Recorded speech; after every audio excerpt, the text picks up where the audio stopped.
Bonjour, bonsoir, ça dépend à l'heure à laquelle vous captez mes salutations à la présentation. C'est Ira Maoussa depuis Kinshasa, la capitale de la République démocratique du Congo, comme vous le savez très bien. La chaîne Abisso c'est actualité sportive. Pour la première fois, n'oubliez pas de vous abonner massivement sur la chaîne pour ne pas rater aucune de nos prochaines émissions. Pour la première fois, écoutez l'émission, au s'abonner, au partager, au liker, au commenter. Et aussi la promesse, c'est et encourage Abisso sur la prochaine analyse. Vous voyez très bien que nous avons un rendez-vous actuellement. Les 8e de finale. La RDC va affronter l'Algérie. Tout le monde algérien, mingi, n'importe quoi dans le réseau déjà. Moi, j'ai déjà lancé dans le réseau, côté congolais, mais match est bête sur le terrain. Match est bête sur le terrain. Côté l'équipe algérienne, l'équipe congolaise, tout est dynamiquement bien. Maintenant, la RDC va faire quoi? On doit faire quoi pour battre l'Algérie? Donc, on va parler de ça dans cette émission. Comment on doit faire pour gagner l'Algérie? On va parler de ça dans cette émission. On parlera également sur les retours d'Artim Maswaku. Coach Elbagion qui est Artim Maswaku, éligible contre l'Algérie. Tout le monde qui peut participer à la séance et entraînement. Maintenant, est-ce que contre l'Algérie, le coach doit titulariser Artim Maswaku ou bien il doit mettre Yoris KMB? C'est l'une des choses aussi qu'on va analyser dans cette émission. Et à la fin, on va parler sur les arbitres. Tout le monde qui est match, on est un match Moutoua. Mais arbitre, 4 arbitres égyptiens. Arbitre central égyptien, arbitre assistant 1 égyptien, assistant 2 égyptien, arbitre numéro 1 navarre égyptien. Mais d'un côté, on voit dans le match arbitre central gabonais, arbitre assistant 1 gabonais, arbitre assistant 2 marocain, arbitre VAR, on va camerounais. Mais biso pourquoi battre égyptien? Pour la première fois, et on a aussi s'abonner ou partager l'année musique je vois les boss les muntu na pesi mbote bisiko zali les papa François Katamba na pesi mbote bisiko zali bonne fête na bien.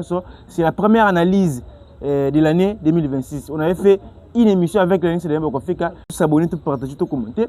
Tu es très bien que la RDC déjà qualifié dans 8e de finale. 8e de finale en Algérie. Tout ça qui est émission de l'autre côté, les Congolais, Ming Bazena, pour en Algérie.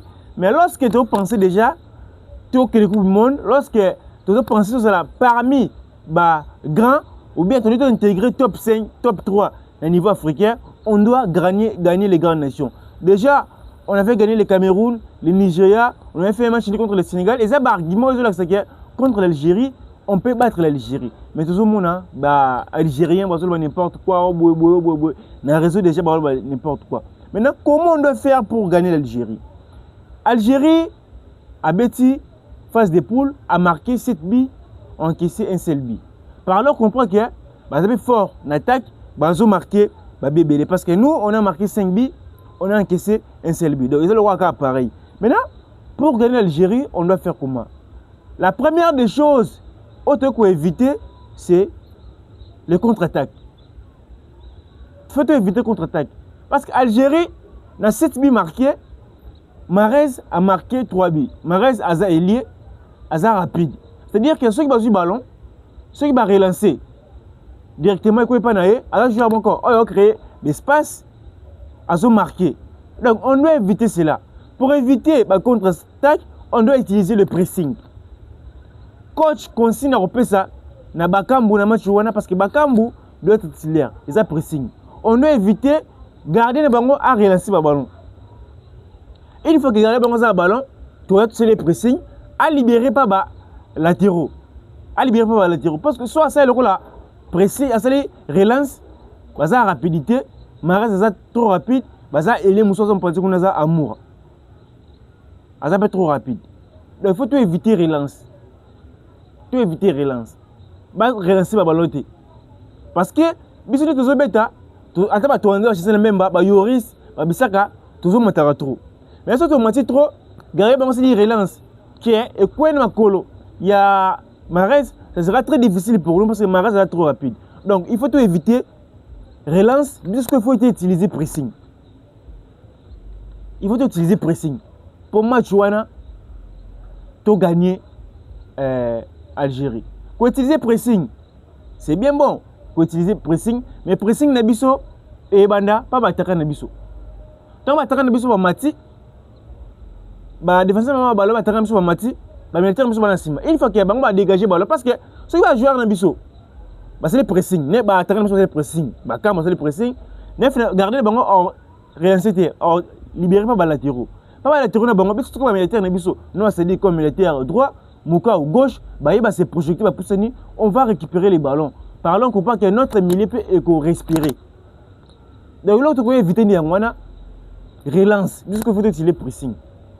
Une autre chose qu'on doit éviter on est vraiment sincèrement l'autre qu'on doit éviter pour gagner match wana c'est que Algérie a un bisobi soit Algérie a un bisobi bon moi personnellement tant qu'analyste non on doit que te repoula mais soit Algérie a un bisobi na 100% Algérie a comme on a 85% il a gagné match sur 95% ce que Algérie a un bisobi donc et là quand on voit le match wana et ça Algérie a un bisobi donc on peut pas gaspiller les actions parce que nous aussi on a des joueurs de grande qualité, on a une équipe qui peut mettre l'Algérie en difficulté. Mais on doit éviter Algérie dans Bisobi. Parce que dans le système de jeu, il y a 4, 2, 3, 1. 4, 2, 3, 1. Même système de jeu dans le Sénégal. Déjà contre le Sénégal, mais pourquoi pas contre l'Algérie bêta. Maintenant, il faut comprendre une chose. Et dans le système de jeu, tu mets sur équipe et ça animation. Il y a un système de jeu.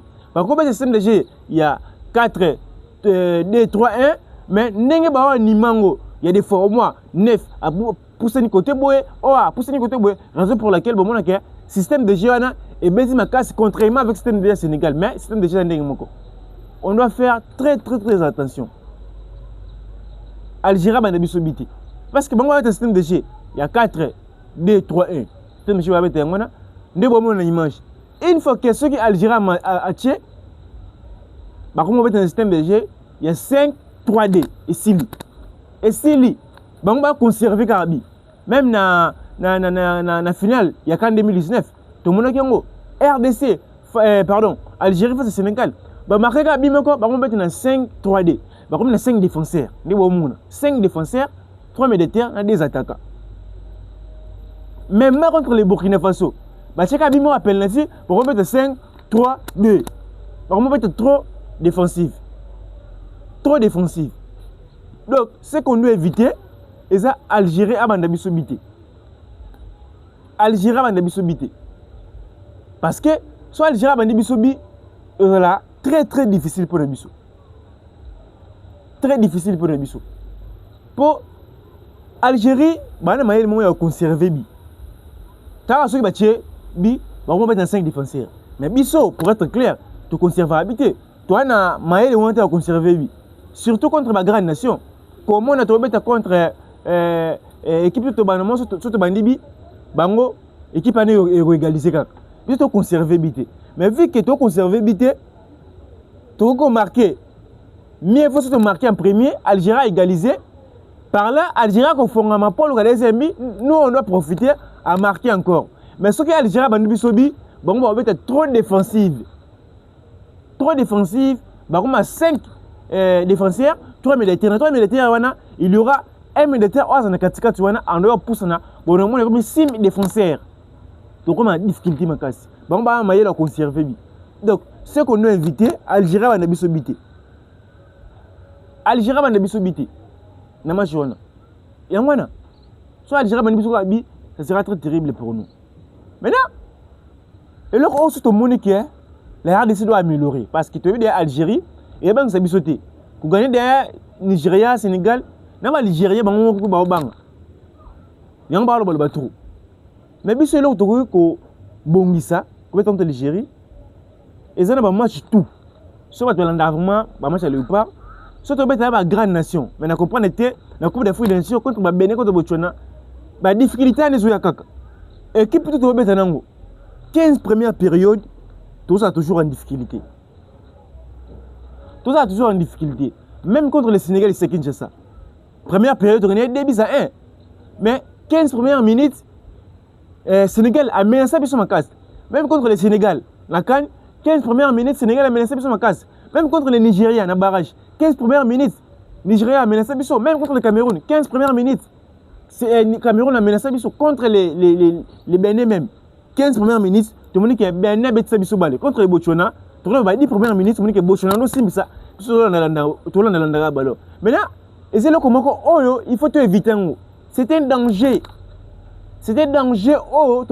Et à sous-souter. Bah, match contre l'Algérie, tu as 15 premières minutes, l'Algérie a battu le ballon. Parce que dans 15 premières minutes, on a pu profiter de Tchibisobi. Et ça, match, ton cas, arbitre a sifflé, puis tu continues à mon bien compétition, on a bien match. Tu continues à mon bien match. Pour ça, que l'Algérie a battu Alemba, certes, va Lemba. Mais déjà, ceux qui vont profiter, dans les 15 premières minutes, on a battu des Bimako. Nous avons conservé Bimakas. So, on a battu Bimako et Sili. Attends, dans 5 minutes, au moins, match Mumba, tu peux 1-0. Bon, mais tu es trop défensif. Donc, ce qu'on doit éviter, ceux qui matchent Bandi, quand l'arbitre se fait plus, match Mamouré Banda. Tout ce qui est tout le temps, tu es là, non. Tu es bête en Baramako. Si tu es là, au moins 15 premières minutes, 20 premières minutes, après tu continues à s'adapter dans le match, tu es jusqu'au rythme du match. C'est un danger qu'on doit éviter. Tout ça, et ça, c'est un causer ce problème. Si tu sais que tu as contre l'Algérie, et ça, c'est causer ce problème. Le match contre l'Algérie, ceux qui ont match bandi, tu bêtis malamako. Tu bandi mon match. Oh, à Boukani, Boukani. Si tu as dit que l'Algérie, ça la boue 15 premières minutes, tu as ballon. Et si les ballons, non. Wandi, vous avez un problème sérieux pour nous. On doit éviter cela contre l'Algérie. Et ça, c'est un coach qui a travaillé sur Yango. J'avais aimé un entraîneur qui a match Algérie à Souka. Oui, à quel côté là. Mais côté Algérie, puis analyser la vidéo dans Bissou. Puis plutôt analyser la vidéo dans Bango. Donc c'était un match difficile pour toutes les équipes. Côté ambiance, pour nous déjà, billet, il y a stade déjà sold out, billet tout est déjà. Et ça match, c'est les matchs dans le 8e de finale. Le match le plus intensité, le plus intense, c'est l'Algérie et RDC. Le match, il faut aborder en sérénité. Quand on a l'Algérie, on va lancer déjà un bon message. Même Nigeria, même Maroc, on va lancer déjà un bon message. Parce que l'Algérie va se le trop. Et puis, tout le monde c'est la match bêtement pour se faire tout.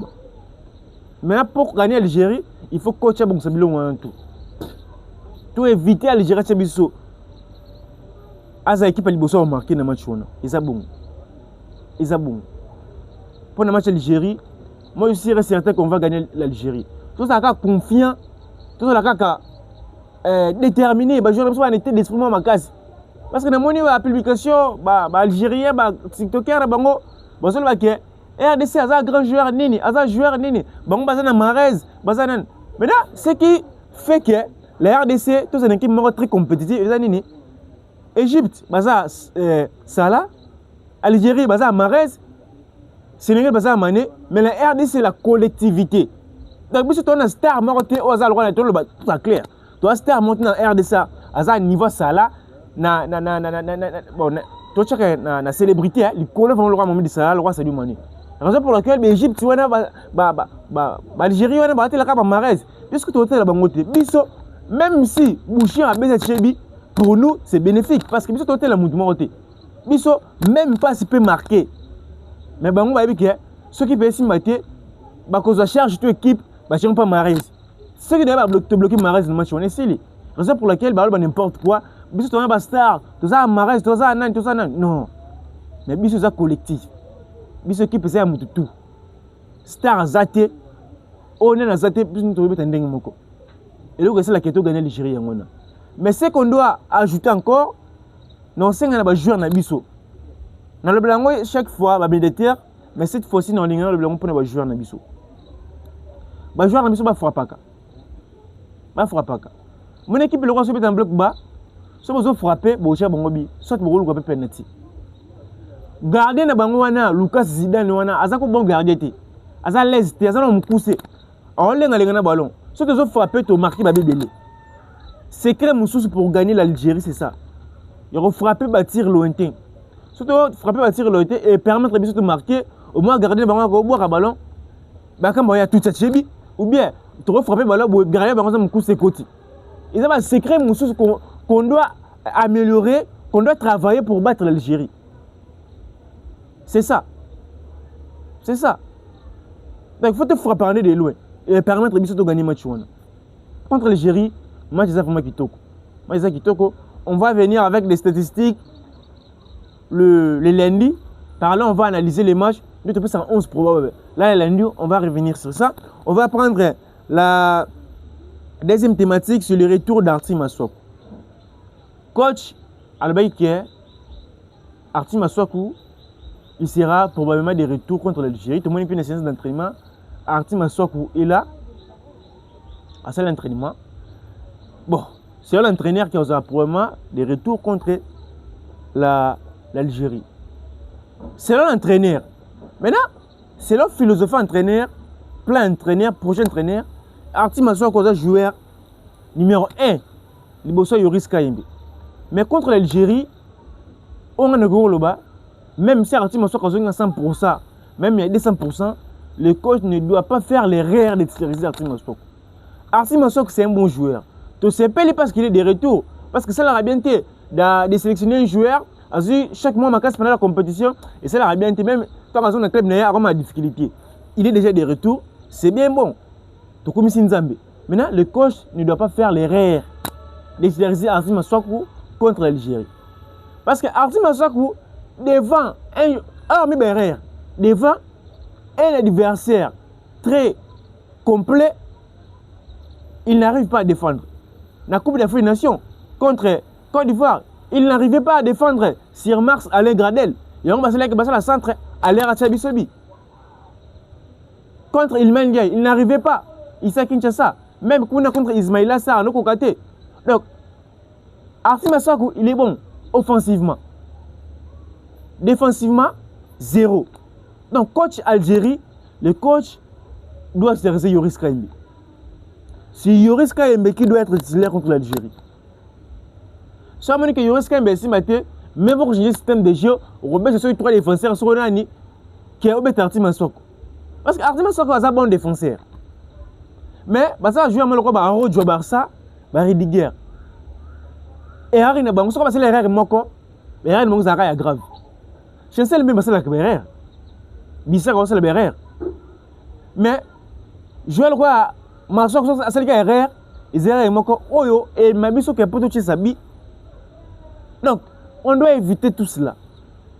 Parce que, Arty Masuaku, erreur et tout, bien contre le Sénégal et Kinshasa, contre la Côte d'Ivoire, Nakan, il n'arrivait pas à défendre Max Alain Gradel. Contre le Nigeria, on dégager le ballon, on a surface, on dégager le ballon, c'est le Congo. Et c'est déjà erreur. Contre le Sénégal, tout le monde est erreur. Parce qu'on a dégagé le ballon, mais le ballon, c'est erreur. Donc, Bissar a tout, même parce que c'est erreur. Mais erreur, il y a Masuaku, et ça, la carte de Bisobi. Maintenant, contre l'Algérie, il faut tout épargner, mais on a tout. Pour que l'équipe ne soit pas, n'a pas de combien. Tu as un match monté, équipe mon coach Bisobi, oh, il passe frappe, et Moussika ou Bachete. Babi n'est plus arabe erreur. Au moins, on a contre Nigeria. Erreur, Arty Masuaku a dégagé le ballon contre le Sénégal. Erreur, Arty Masuaku a dégagé le ballon. Babi n'est plus arabe erreur. Maintenant, Moutouza, principalement à cause de l'erreur, et Arty Masuaku. Maintenant, contre l'Algérie, pour moi, les coachs doivent mettre Yoris Kayembe. Mais il faut mettre Yoris Kayembe. Pour éviter tout cela. Masuaku, c'est un bon, on se met bien. Mais l'erreur, il y a des arabes. Aro, tu as bon à Barça, Ridiger, tu as bon à Real. Mais les joueurs belé, c'est l'erreur. L'erreur dans l'équipe. Mais si Ridiger, c'est l'erreur, au moins, c'est Real. Si Aro, tu as l'erreur, au moins, c'est Barça. Même joueur de Arty Masuaku. L'erreur, il y a des dangereuses.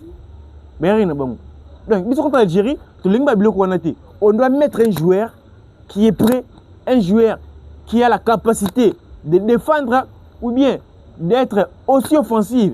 Si on n'arrive pas à marquer, parce que et c'est quand centré, et c'est quand frapper de loin. Tout cela, le coach doit mettre des joueurs qui sont prêts à jouer les matchs. Arty Masuaku, pour moi, c'est bien bon d'être de retour, mais il va être sur les bancs contre l'Algérie. Il doit être sur les bancs. mais na sepeli ka pour azongi de retour ba te belle ba mikolo ba oh ndenge moto soki blessure to mena ba ki malati boti normalement travailler. Donc nous on peut pas passer à la télé pour te ba que ça qui ou pas. Donc vu que c'est professionnel, soit que ça qui ou pas, on est concerné bisoté. Le plus important pour nous, il est les retours, mais biso lingi Yoris Kaimbe azana match wana pour Yoris Kaimbe aza joueur moza bon. Selon la politique wana mabe wana pour Yoris Kaimbe Anthony oya Real Betis wana. Yoris Kaimbe kangai na match ya Europa League. Akangai vraiment tapé joueur en qualité makangi. Yoris Kaimbe kanga bon joueur. Ba Mbwemo. Na Micho Mbwemo na Marez. Na za niveau likolo, c'est Mbwemo. Mais Marez on score bête. Marez ko va devant Arti Masoko ezamabe. Mivo Yoris Kaimbe. Mais na s'applique ande Arti Masoko et de retour. Et ça remet c'est mingi romona Yoris Kaimbe na match wana pour te mettre vraiment match wana. Match wana ba te ba n'importe quoi. Oh RDC va gagner Algérie. Et là c'est la bongo. Ba Congolais va na politique mo mabe soit batala ra poso. Biso pe ba Congolais na senga biso to na complexe. Au moins il y a un Congolais oh il y a un match mais alors n'importe quoi. Tu vas gagner Algérie. Tu as un complexe d'infériorité. Et l'autre on a des complexes d'infériorité. Na CAN dernière contre la Côte d'Ivoire, contre l'Égypte. Ah, tu as gagné l'Égypte, Égypte tu as gagné. Mais de cette année tu as gagné la penalty. Contre le Sénégal. Sénégal, ah, bisous pour le Sénégal. Ah, tu as pour la bisous contre cette année. Contre le Cameroun, na barrage. Ah, Cameroun tu as gagné Cameroun. Depuis que tu as gagné.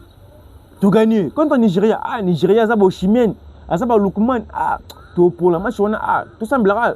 Tu as gagné. Et là, ça va un complexe d'infériorité. Au tel cas que les Bosniens sont Marin, c'est à Manchester City. Benasser habite à Marseille. Noirisso, Noir habite à City. Au tel cas, ah, tu as pour la match, Lucas Zidane, moi, Zidane. Au moins, quand on Zidane, ah, tu as complexe d'infériorité. Et ça, il y a une photo longue. Là, il y a une photo longue. Tous les joueurs ont une qualité, les joueurs ont un grand club. Contrairement aux joueurs, il y a Algérie. Tout ça été de comparaison. Algérie, les joueurs ont un bango.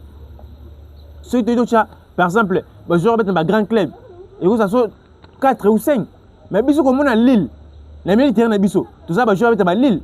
On a Watford, la première ligue, la championship intensité. Nous, on s'est dit que on Sunderland. Vous voyez? Donc, on a une équipe. On doit affronter, on a une équipe qui peut mettre l'Algérie en difficulté. Tout le monde a un complexe d'infériorité. On a un Congolais. Complexe d'infériorité. Gagner les Nigeria, gagner les Cameroun, faire un match contre le Sénégal. Ce sont les arguments qui font en sorte que tout le monde a une complexité contre l'Algérie. Parce que le Nigeria et l'Algérie, il n'y a pas de photo. Nigeria et l'Algérie sont Algérie à Congo. Cameroun actuellement, Algérie sont Algérie à Congo. Parce que un groupement pour le moment avec 9 sur 9 dans un pool où il y a le Burkina Faso, le Soudan et la Guinée équatoriale. Mais vous allez comprendre que la grande nation tout, la match n'est pas casse c'est le Nil. Cameroun, Côte d'Ivoire, c'est un but partout.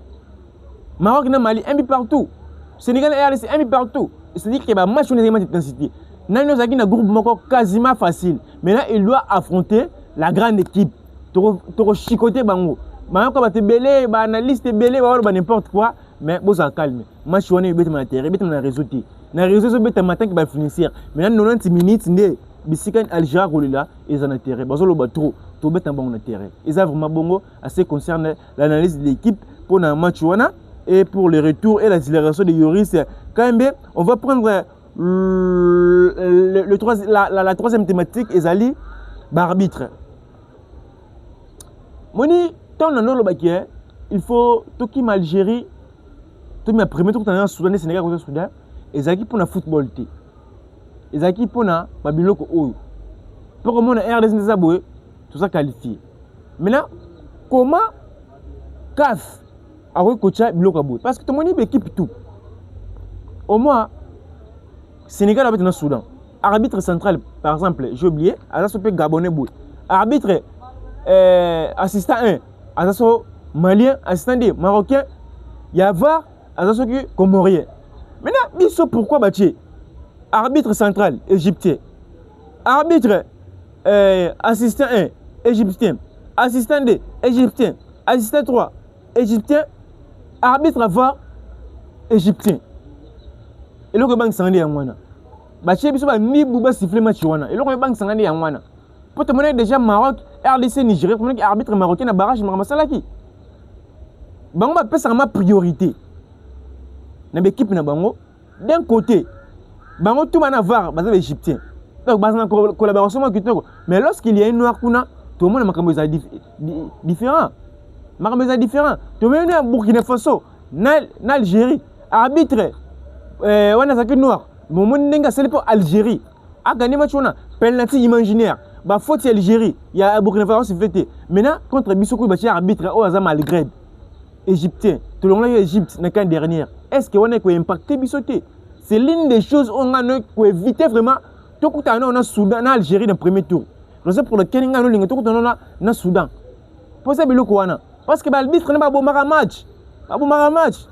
et là on bank sangane oh tu peux en Algérie boy zo bank sangane za ba arbitre mbo bank sangane au moins tu sais boy rouge ba bon match et là on a bank information de ngwana oh côté bale boy non on a bank ngite côté arbitre na bank non semble ka nzambe arbitre saka honnête azana katikati faute penalty pour ceux qui par exemple ba biloko wana ba mauvais arbitrage et ça qui te remis et mabiso match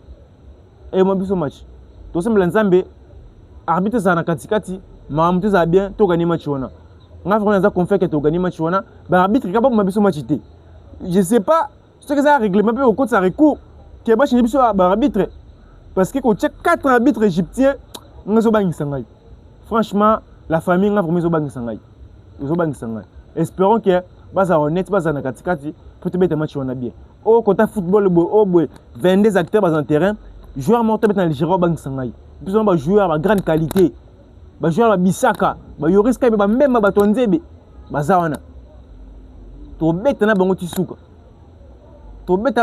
match za bien biso to mbanga to munoko to mi très rassurant pour ni to longola déjà to kana Nigeria to kana Cameroun to ça ni na Sénégal raison pour laquelle tout ça qu'on fait les beaux qui sont par exemple to beti na équipe mo boya bongo to ko mo banga ba to banga te il faut banga parce que yo no abetité ko beta lundi mardi pardon yo no abetité o beti na Soudan beti na Burkina Faso o beti na Guinée équatoriale o gango beti no abetité o beti ne seconde le mardi par le monde entier ba mona que le RDC est de retour donc tout s'abonner tout partager tout commenter et aussi la vraiment c'est Iram Maoussa depuis Kinshasa, la capitale de la République démocratique du Congo, pour la première fois. N'oubliez pas de vous abonner massivement sur la chaîne pour ne pas rater aucune de nos prochaines émissions. Vous allez bel on a des bisous. Pardon les monde, les voix, les boss, les monde tout. On a plus de mots, papa François Katam, on a plus de mots, Bissika Bozali, tous les bel na match